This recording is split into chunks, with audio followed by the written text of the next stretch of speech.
Annaram and Sundilla, borehole investigation carried out at DPR stage.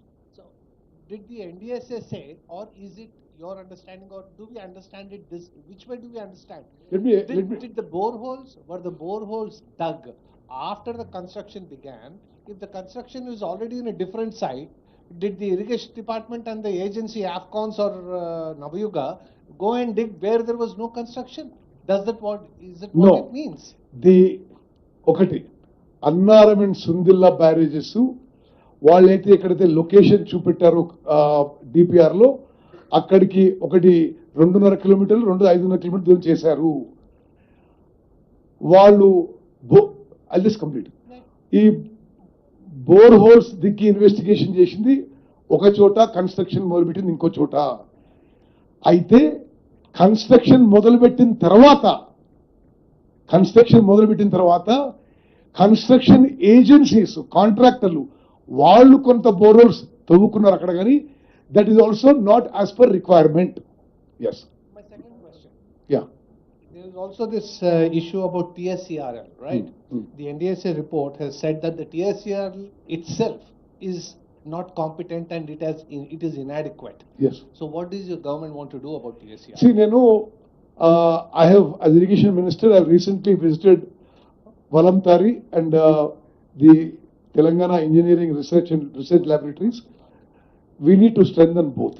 There is a urgent need to strengthen.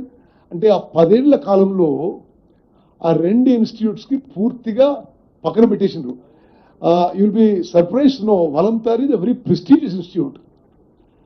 అందరు ఇంజనీర్లకి regular గా training ఉండేది. ఈ water and land management training and research institute అని రాజేంద్ర నగర్లో ఉంది. అది ఒక 30-40 ఏళ్ళ సంది ఇరిగేషన్ ఇంజనీర్ కి ఎవ్రీ ఇయర్ రెగ్యులర్ ట్రైనింగ్ ఉండేది. ఇప్పుడు no training at all conducted. Medigadda barrage కి రిపేర్ చేస్తారా, ఆల్టర్నేట్కి వెళ్తారా? అంటే నేను స్ట్రేట్ అవే రిపేర్ ఇవ్వలేము మేము. అయితే ఇప్పుడు ఎన్డిఎస్ఏ రిపోర్ట్ ఇచ్చింది కాబట్టి ఆ రిపోర్ట్ ఆధారంగా మేము ముందు క్యాబినెట్లో చర్చించిన తర్వాతే ఒక సమగ్ర ప్రణాళికతో ముందుకు వస్తాము. సార్, కేసీఆర్ యొక్క పేరు రాకుండా ఉండడం కోసమే దాన్ని రిపేర్ చేయించట్లేదు, ముందుకు పోవట్లేదు. మీరు చేతగాక ఇవన్నీ విమర్శ చేస్తున్నారు. తప్పుకోండి, మేము కొద్ది రోజుల్లో దాన్ని చేసి చూపెడతామని చెప్పి మీ జిల్లాకు చెందిన మాజీ మంత్రి వాళ్ళ ప్రెస్ మీట్లో చెప్పాడు. ఆయన గురించి నేను చెప్పాలంటే ఇంకా చాలా చెప్పాలి. అది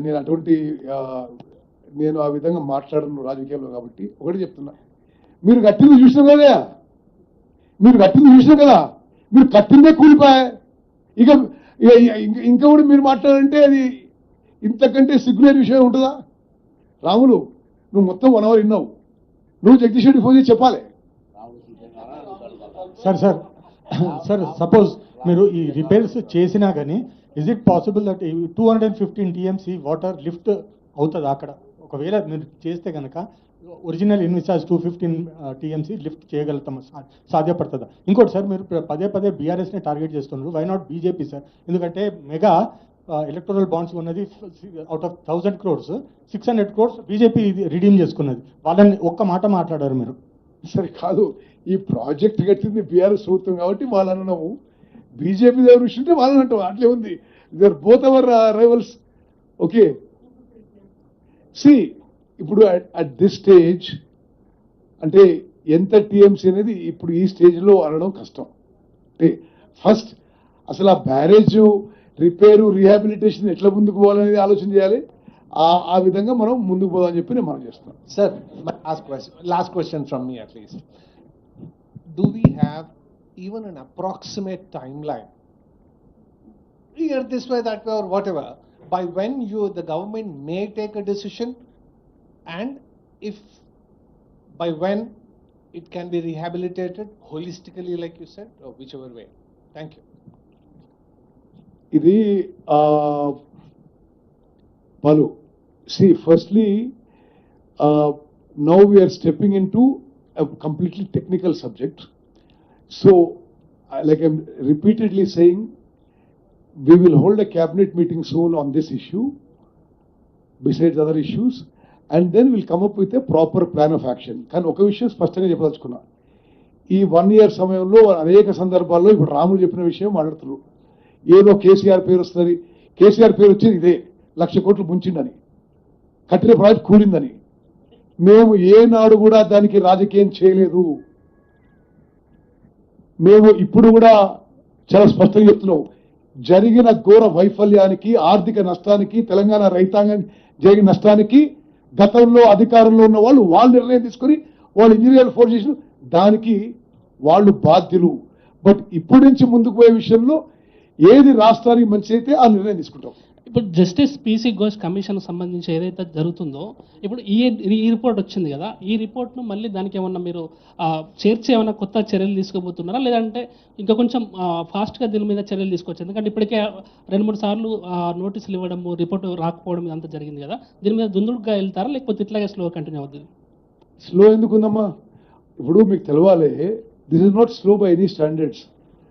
ప్రపంచంలో నీకు తెలిసి బాబు ఎన్ని టైంలో ఎన్ని బ్యారేజీ కూలిపోయినాయి ఈ విధంగా, అంటే ఇంత అమౌంట్ ఖర్చు పెట్టి, ఇది quite a rare and gross failure. So C PC Ghosh commission is the apex body, is a judicial commission headed by a retired Supreme Court judge, a very respected jurist and the first Lokayukta of India. This NDSA report will also be submitted to them, and the Judicial Commission will also take this into cognizance. Sir, ఇంతకుముందు మీరు మాట్లాడుతూ వేరే దేశంలో అయితే ఇలాంటి చర్యలు ఇట్లాంటి అవినీతి కార్యక్రమాలు చేసినందుకు చర్యలు వేరే రకంగా ఉంటాయి. ఇప్పుడు మీరు ఏ చర్యలు తీసుకోబోతున్నారు? మేము భారతదేశంలో చట్ట ప్రకారం చర్యలు తీసుకుంటాం. సార్ తుమ్మిడిహట్టి నిర్మాణం అనిపిద్దాం అనుకుంటారు. తుమ్మిడిహట్టి నిర్మాణం ఎప్పటిలోగా స్టార్ట్ చేస్తారు, ఎప్పుడు స్టార్ట్ చేస్తారు? తుమ్మిడిహట్టి ప్రాజెక్ట్ కి we have entrusted the work to Mr. Adityanath Das, and I asked him to start putting together the project report, whatever is required for restarting the work immediately. Sir, interim report में first తర్వాత ఇచ్చాక కూడా urgency and the pace of work was not taken up properly, and also grouting works లో చాలా issues అయ్యాయి. This was after your government came in. అలాంటి విషయాల్లో కూడా మీరు ఏమైనా మెజర్స్ తీసుకుంటారా sir? See, that is, I'll tell you what, basic issue today is about failure of the Medigadda barrage. The Medigadda barrage and Andaram Sundilla barrage, whatever failures were there because of what happened earlier. Okay, whatever else you mentioned, interim report, final report, ivanni kuda we will take action whatever is in the interest of Telangana state. Falgunachari, మేము మాట్లాడుకుంటున్నాను. NDSA ఏదైతే అధ్యయనం చేస్తున్న సమయంలోనే మేడిగడ్డలో grouting చేశారు, దానివల్ల మేము అధ్యయనం చేయడానికి ఇబ్బంది కలిగిందని కూడా రిపోర్ట్లో పెట్టారు. దాన్ని ఎలా చూస్తున్నారు? No, that was grouting work was done to